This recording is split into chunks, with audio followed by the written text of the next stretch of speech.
Assalamualaikum warahmatullahi taala wabarakatuh. Dulure Masam semua yang ada di Surabaya khususnya. Eh, Kali ini saya menyempatkan diri untuk berbagi tentang pengalaman haji pemberangkatan sampai dengan nanti pelaksanaan. Insya Allah lewat channel YouTube Samsul Arifin Masam ini saya akan terus melakukan update. Saya akan terus melakukan beberapa dan berbagi informasi tentang prosesi pelaksanaan haji tahun 2023 yang kebetulan kami terus bersama-sama dengan KBH An-Nur Surabaya. Insya Allah pemberangkatan tanggal 20 Juni tahun 2023. Mohon doanya dulur semua agar pelaksanaan haji tahun ini senantiasa diberikan kemudahan oleh Allah Subhanahu wa taala, dan khususnya jamaah KB An-Nur senantiasa diberikan kesehatan, senantiasa diberikan kelancaran, dan senantiasa diberikan keluasan waktu yang bisa kita manfaatkan untuk bisa bersama-sama melaksanakan ritualisasi haji. Dulur Masam, terutama jamaah KB An-Nur, insya Allah pemberangkatan tahun ini itu memang beda dengan tahun-tahun sebelumnya, di mana tahun 2023 ini memang pemerintah itu memang lebih prioritas pada lansia. Jadi ramah lansia itu adalah tema besar, topik yang diusung oleh pemerintah untuk memberikan kesempatan kepada jamaah lansia untuk bisa melaksanakan ibadah tahun ini, di mana kalau tahun-tahun kemarin tahun 2022 itu dibatasi oleh waktu, dibatasi oleh usia, dibatasi oleh usia maksimal 65 tahun. Nah, sehingga ketika tahun ini pemerintah membuka dengan kuota yang sama seperti sebelum-sebelumnya, sebelum pandemi Covid-19, ini kesempatan untuk kita semua, terutama bagi lansia, untuk bisa menggunakan porsi itu. Nah, sehingga ramah lansia itu adalah menjadi topik yang sangat tepat sekali yang diusung oleh Kementerian Agama Republik Indonesia. Dulur-dulur semua, tentunya saya hanya ingin mengingatkan kembali bahwa pelaksanaan haji itu juga harus disiapkan dari sisi mental. Kita siapkan niat dulu ya, nanti di samping persiapan yang lain kita siapkan niat dulu, kita siapkan mental dulu, bahwa haji ini betul-betul karena panggilan Allah Subhanahu wa taala. Melaksanakan haji ini adalah pelaksanaan salah satu rukun Islam yang kelima. Nah, sehingga kita harus betul-betul niatkan diri bahwa pelaksanaan haji tahun ini betul-betul karena Allah Subhanahu wa taala. Bukan hanya tahun ini saja, setiap kali pelaksanaan haji dan umroh itu betul-betul karena mengharap ridha Allah Subhanahu wa taala. Nah, itu yang paling utama harus disiapkan dari sini. Kenapa? Karena banyak di antara saudara-saudara kita, dulur-dulur kita yang tidak mulai menata hati kita untuk masalah haji ini, bisa jadi salah dalam menata niat. Nah, ketika salah menata niat, maka kita tidak bisa dapat apa-apa. Sementara keinginan tujuan utama kita haji adalah bagaimana kita dijadikan haji yang mabrur. Bagaimana tujuan haji yang memang disematkan dari diri kita ini menjadi haji yang betul-betul bisa menjadi pengantar bagi kita untuk senantiasa mendapatkan ridha Allah Subhanahu wa taala. Nah, apa saja yang perlu disiapkan? Jadi satu, masalah niat tadi. Yang kedua, kita juga harus prepare dengan kondisi kita, kondisi fisik kita. Kondisi fisik kita betul-betul disiapkan, kita harus terbuka kepada eh, tim kesehatan yang sekarang sudah ada, baik dari puskesmas maupun dari tempat-tempat rutinitas kita, check up misalnya, kalau kita punya kendala apa, punya sakit apa, lebih baik memang harus disampaikan mulai sekarang. Harus disampaikan kepada KBIH yang membawa kita misalnya ya. Misalnya dari telur-telur semua, ada yang hari ini lewat KBIH Anur misalnya, Karahagung. Nah, itu memang harus dibuka, disampaikan kepada para petugas di situ ya, pada tim yang di KBIH Anur itu apa sebetulnya yang sudah menjadi kendala kita, kendala kesehatan kita. Misalnya kita sudah terbiasa punya penyakit batuk misalnya, ya disampaikan aja kalau kita ini punya penyakit, kebiasaan penyakit batuk. Misalnya punya penyakit apa saja yang menjadi kendala keseharian kita untuk kesehatan, lebih baik kita sampaikan dari awal, sehingga apa nanti dari pihak KBIH bisa menyampaikan ke tim kesehatan di puskesmas ataupun tim kesehatan nanti yang mendampingi kita jamaah haji di kloter 80 insya Allah. Itu betul-betul bisa sudah diantisipasi, sehingga apa hal-hal yang kesehatan ini memang perlu menjadi transparansi kita, kejujuran kita. Jangan pernah malu untuk menyampaikan bahwa saya sedang punya penyakit ini, jangan gitu kan. Entah itu misalnya hipertensi, misalnya diabetes, misalnya kolesterol, asam urat, atau hal apapun yang menjadi kendala kita, itu lebih baik disampaikan dari awal.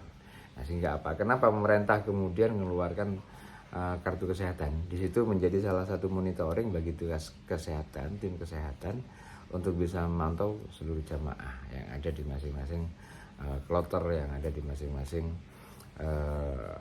embarkasi juga, karena di situ ada, di kloter itu nanti ada tim kesehatan juga lengkap di situ. Tinggal mungkin jumlahnya yang memang tidak atau belum sepadan dengan jumlah satu kloter, mungkin seperti itu. Kemudian kesehatan kita ini memang harus dijaga dengan baik ya. Kalau kesehatan kita ini sudah bisa dijaga dengan baik, insya Allah dikuatkan dengan hal-hal yang harus terbuka, harus yang jujur, insya Allah nanti yang lain-lain juga akan bisa sejalan, nyaman gitu lah ya. Sehingga apa yang ketiga, kita juga menyiapkan hal-hal yang butuh kita bawa. Misalnya apa? Tadi sudah kesehatan kita sampaikan ABCDE, ya, kemudian yang harus kita bawa ini apa? Berarti obat-obatan yang terkaitan dengan kondisi kita. Nah, tidak masalah. Misalnya dalam waktu 40 hari kita ini butuh konsumsi obat 1 kali 3 hari misalnya. Berarti kali 40 hari. Sehingga akan kelihatan banyak, sehingga ketika nanti di asrama haji itu diperiksa ini kenapa bawa obat-obatan banyak. Nah, itu sudah ada rekomendasi dari tim kesehatan untuk bisa disampaikan dalam rekomendasi itu bahwa si A ini adalah sedang mempunyai kendala kesehatan tentang ABCDE. Di situ disampaikan. Nah, sehingga apa? Barang bawaan ini memang disesuaikan dengan kebutuhan kita, terutama kebutuhan kesehatan. Kadang-kadang kita tidak fokus pada kesehatan, tapi fokus pada apa yang kita bawa misalnya. Nah, yang kita bawa ini apa aja gitu kan ya. Tadi soal kebutuhan kesehatan. Terus yang kedua, pakaian kita ya, yang jelas pakaian ihram ya, bagi laki-laki dan perempuan ya. Kalau yang laki-laki memang disiapkan baju ihram atau kain ihram di situ, yang perempuan baju ihram. Nah, ini kan memang harus disiapkan. Misalnya kebutuhan dalam 40 hari itu kira-kira saya menggunakan ihram ini cukup 1 atau harus bawa cadangan misalnya gitu ya. Kalau misalnya cukup 1 ya sudah, berarti kita harus pandai-pandai menjaga najisnya nanti ya toh. Kita harus pandai-pandai menjaga bahwa kita itu tidak gampang kotor, tidak gampang najis. Kalau kotor sih mungkin masih bisa bersihin ya, tapi kalau najis ini kan harus dicuci ya, harus dibersihkan ulang, harus dicuci, sehingga apa, kita semuanya sudah harus prepare soal pakaian ya, soal kebutuhan keseharian kita di situ. Misalnya bagi yang perempuan yang sudah biasa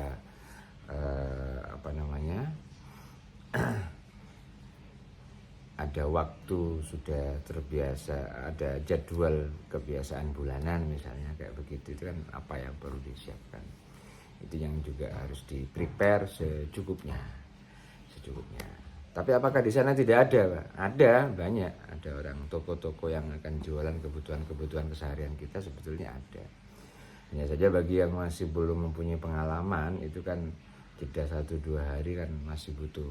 Oh, di sana ternyata ada orang jualan. Oh, di bawah hotel gitu kita ada orang yang jualan sesuai dengan kebutuhan kita apa saja gitu kan. Nah, berikutnya kebutuhan yang lain yang harus di prepare kita, misalnya kebutuhan makan kita. Kebutuhan makan kita khawatir tidak sesuai dengan selera kita misalnya. Nah, selera kita ini memang harus disiapkan betul. Kayak apa, misalnya yang biasa pakai sambal. Nah, yang pakai sambal kan biasanya ada yang disiapkan itu sambal, itu yang ukuran di bawah 100 mili. Ukuran yang di bawah 100 mili disiapkan di situ. Selama 40 hari misalnya, itu kira-kira tiap hari itu butuh 1 botol atau berapa. Misalnya 1 botol itu bisa jadi berapa hari. Nah, itu disesuaikan. Nah, kebutuhan makan saya kira nanti dari pemerintah sudah menyiapkan, tinggal kebutuhan penunjang saja. Misalnya ada sambal, ada serundeng, begitu itu. Nah, tapi tidak usah bawa yang neko-neko, yang aneh-aneh. Misalnya bawa beras jagung atau beras putih biasa, karena khawatirnya berasnya nggak cocok, atau kalau sudah terbiasa konsumsi beras jagung, saya kira itu dihindari dulu ya untuk membawa hal-hal seperti itu, karena di sana mereka sudah nyiapkan sebetulnya, sudah nyiapkan. Nah, yang bahasa penunjang tadi itu bukan beras atau bukan lauk pauk yang memang harus disiapkan, misalnya bawa daging dari sini, tidak ya kan, dan di sana sudah disiapkan semua ya. Nah, di situ biasanya ya bapak-bapak atau ibu-ibu juga sering saya lihat itu pengalaman beberapa tahun-tahun sebelumnya itu habisnya bawa serundeng, bawa abon, gitu-gitu itu. Itu yang jarang, bahkan tidak ada di sana itu. Tapi kalau kerupuk begitu itu masih ada. Jadi tidak usah bawa kerupuk dari sini ya. Kalau bawa kerupuk dari sini nanti waduh bisa bahaya. Itu. Pakaian kita selain pakaian ihram, itu pakaian secukupnya.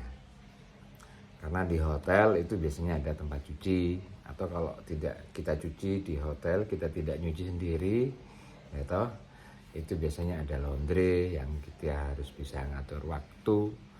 Oh, ini sudah dipakai, terus kemudian itu bisa dipakai lagi.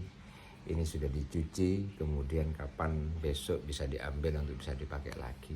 Tapi yang paling penting adalah ihram tadi itu, karena sewaktu-waktu ihram itu kita pakai ya, terutama ketika kita prepare sebelum persiapan.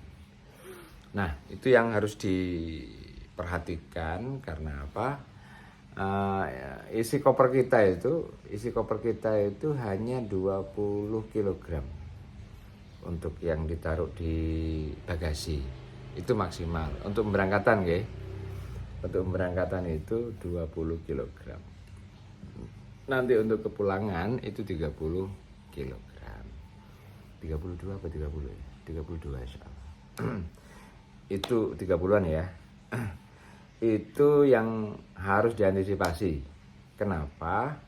Nanti bawa barang banyak dari sini, pakaian bermacam-macam di luar kebutuhan, over dari kebutuhan kita. Sementara nanti setelah nyampe di sana, panjenengan masih pingin beli ini, beli itu, pakaian ini, pakaian itu. Nah, nanti ketika pulang itu hanya tambahnya hanya 10 kilo dari koper yang sama.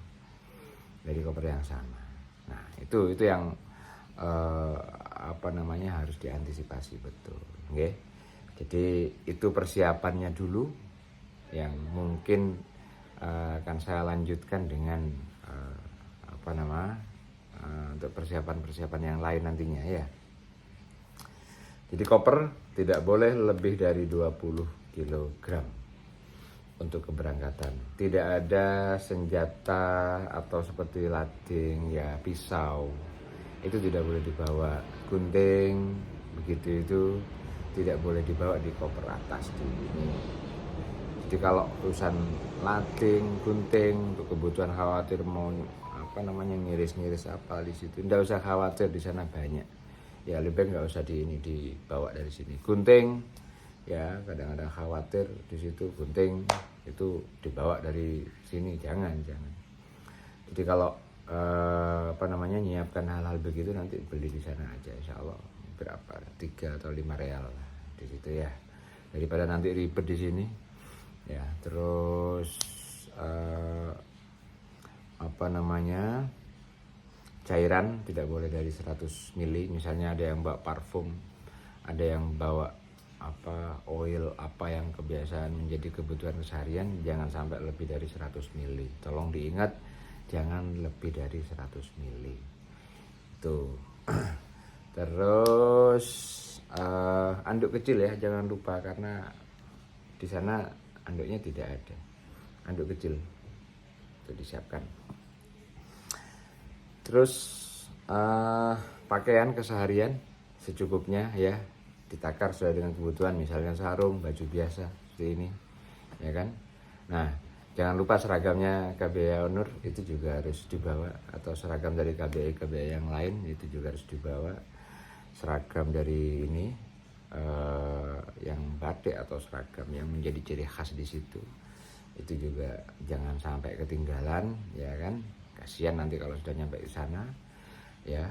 Nah, di-prepare dari sekarang bagi yang sudah dapat kalung ini dari Dinas Kesehatan itu. Ada ada tulisan dari Dinas Kesehatan, itu ada di situ, ada keterangan vaksin meningitis atau vaksin yang lain di situ ada. Jangan lupa, itu jangan sampai ketelesut bagi yang sudah nerima itu dari pihak puskesmas ya. Dan persiapan yang lain, misalnya power bank itu jangan sampai lebih dari 20.000 ampere itu ya. Jangan lebih AMH itu ya. Itu jangan sampai lebih dari 20.000 itu. Terus itu tidak boleh ditaruh di bagasi ya, tidak boleh ditaruh di bagasi, lebih baik ditaruh di tas ini kabin. Nah dulur, tas kabin itu tidak boleh ada yang lain. Jadi tas yang disediakan oleh pemerintah itu ada 3, ada tas bagasi, ada tas kabin, ada tas yang untuk paspor. Bahwa nanti di dalam tas bagasi kita itu nyiapkan tas kecil yang dari KBI Onur itu disiapkan di situ, nanti itu bisa dibawa untuk kebutuhan di sana. Itu jauh lebih berguna, jauh lebih efektif, dan manfaatnya luar biasa sekali. Ya, tapi kalau keberangkatan nanti tas itu harus ditaruh dulu di dalam dulu ya. Jadi karena kalau untuk tas paspor itu tidak mungkin memenuhi kebutuhan panjenengan ketika di sana, pasti butuh tas cadangan tadi itu. Nah, tas cadangan itu yang dari KBIH biasanya itu yang tas cengklong gini loh. Itu yang harus dibawa, disiapkan. Nah, persiapan yang lain yang mesti jangan sampai ketinggalan ya, itu hanger misalnya. Ini kan kebutuhan kita keseharian. Ada hanger, terus colokan, kabel colokan, begitu. Power bank tadi itu bawa yang kecil aja enggak apa-apa, yang 10.000 mAh ya, atau ya maksimal 20.000 mAh, yang itu harus ditaruh di atas di ini di koper cabin, bukan di koper bagasi. Nah, setelah persiapan sudah selesai, disiapkan di rumah, koper sudah harus ada. Ini dalam rangka mengingatkan kita semua, koper sudah harus ada di KBRI HU itu 1 hari sebelumnya, karena pemberangkatan ini kan dikoordinir ya. Paling lambat 1 hari sebelumnya itu disiapkan betul di situ. Karena apa? Kita nanti sudah harus berkumpul pada hari H, misalnya di KBRI Anur itu tanggal 20, itu sudah tinggal barang-barang yang ada di koper cabin. Barang-barang di koper cabin itu barang keseharian yang memang menjadi kebutuhan perjalanan mulai kita masuk asrama haji. Nanti di asrama haji itu koper-koper kita akan diperiksa kembali, terus kemudian yang bisa dibuka lagi karena dibawa terus itu yang koper cabin saja ya. Nah, obat-obatan kayak tadi yang sudah saya sampaikan bahwa disiapkan selama perjalanan itu memang harus disiapkan ya. Jangan sampai ada di koper bagasi semua, karena kalau sudah di perjalanan kita sudah masuk asrama haji, koper-koper kita sudah dimasukkan ke asrama haji di situ, itu sudah nggak bisa dibongkar lagi sampai nanti nyampe di hotel. Nggak bisa nanti ketika di Jeddah misalnya, ini karena gelombang kedua ya, di gelombang kedua misalnya kita nyampe di Jeddah kemudian kita mau butuh untuk buka koper bagasi, itu nggak bisa. Makanya kebutuhan keseharian ya, kayak obat-obatan secukupnya misalnya ditaruh di bagasi, di kabin itu memang ya disiapkan di situ. Jangan taruh di bagasi semua. Ketika ditaruh di bagasi semua nanti ya salam, kalau kita butuh apa-apa ya susah itu. Nah, pakaian secukupnya, misalnya selembar atau 2 lembar pakaian ya, karena nanti kita menggunakan pakaian seragam haji Indonesia itu mulai kita berangkat di asrama haji ya, yang kebetulan tanggal 20 itu kita masih ada jeda waktu untuk bermalam semalam, dan besok malamnya baru berangkat, baru take off. Itu ya barang-barang secukupnya di situ. Karena apa? Kalau ada saudara kita yang datang ke sana ke asrama haji karena di Surabaya ya, karena di Surabaya kan biasanya ada saudara kita yang berangkat haji. Nah, itu barang-barang yang sudah dipakai sehari sebelumnya itu, kecuali yang seragam ini ya, kecuali seragam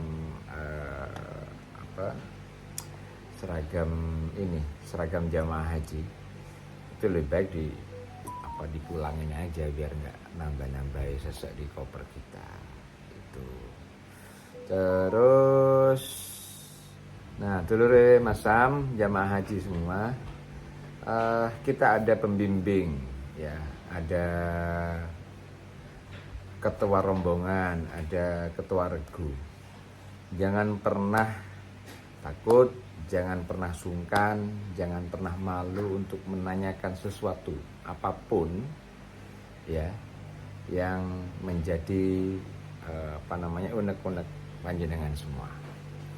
Misalnya mau tanya soal ini, pakaian ini boleh dipakai sekarang apa enggak, contoh kecil kayak begitu ya, atau apalah soal kebutuhan kita keseharian. Dan ini berlaku bukan hanya di saat pemberangkatan saja, sampai nanti selesai pelaksanaan ibadah haji itu terus berlaku. Artinya kita jangan malu bertanya ya, baik pada ketua regu, baik kepada ketua rombongan, baik kepada pembimbing ibadah haji, petugas haji, tim kesehatan, dan semuanya yang ada di situ. Kita jangan sampai malu untuk bertanya ya. Kalau panjenengan malu, wah nanti susah. Jadi itu apapun harus kita tanya ya, harus kita tanya. Allah, kita akan lanjutkan edisi persiapan ini di part berikutnya. Assalamualaikum warahmatullahi wabarakatuh.